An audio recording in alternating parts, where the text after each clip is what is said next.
السلام علیکم ورحمۃ اللہ وبرکاتہ۔ قطع جو کہ کبوتر سے ملتا جلتا پرندہ ہے۔ جب بولتا ہے تو کہتا ہے من سکت سلم، یعنی جو خاموش رہا سلامت رہا۔ فرمان مولا علی: فاختہ اپنی گوں گوں میں کہتی ہے کہ اے میرے اللہ، دشمنان محمد صلی اللہ علیہ وسلم پہ لعنت فرما۔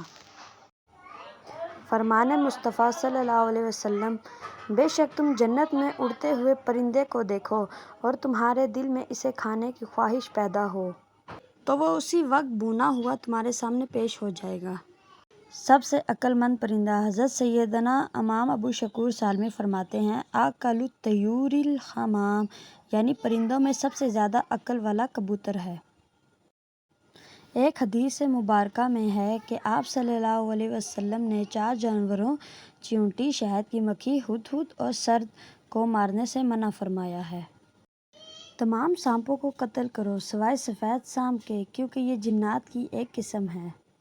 امام علی رضی فرماتے ہیں وحشی جانوروں کا اور گائے کا گوشت زیادہ کھانا عقل کی تباہی، چہرے کی بے رونقی، کند ذہنی اور نسیان کا باعث ہے۔ بکری کی عزت کرو اور اس سے مٹی جھاڑو کیونکہ وہ جنتی جانور ہے۔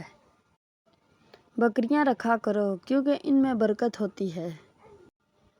فرمان مصطفیٰ صلی اللہ علیہ وسلم: سفید مرغا رکھا کرو اس لیے کہ جادوگر ان گھروں کے قریب نہیں ہوگا جو اس گھر کے ارد گرد ہیں۔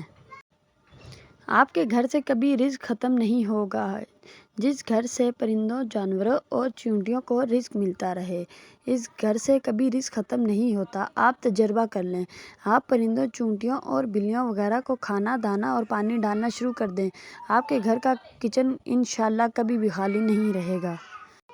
حضرت امام جعفر صادق علیہ السلام نے فرمایا ریچھ: یہ ایک جنگل میں رہنے والا بے غیرت بدوی تھا۔ تیز آندھیوں میں چند تنکوں سے جڑے گھونسلے میں چھوٹے چھوٹے پرندے کو بھی گرنے نہیں دیتا، تو وہ رب اپنے پیاروں کو آزمائش میں بے یار و مددگار کیسے چھوڑ سکتا ہے؟ الحدیث: مینڈکوں کو قتل نہ کرو، ان کا ٹٹرانا تسبیح ہے۔ سفید مرغ کی آواز جہاں تک پہنچتی ہے وہاں سے جنات دور چلے جاتے ہیں۔ اللہ نے اس سانپ کو جس کے منہ میں بیٹھ کر شیطان جنت تک پہنچا اور آدم علیہ السلام کو بہکایا، اس سانپ کو اصفہان یعنی کہ ایران کا مشہور شہر، اس میں پھینکا گیا۔ ویڈیو دیکھنے کا بہت بہت شکریہ۔ اللہ حافظ۔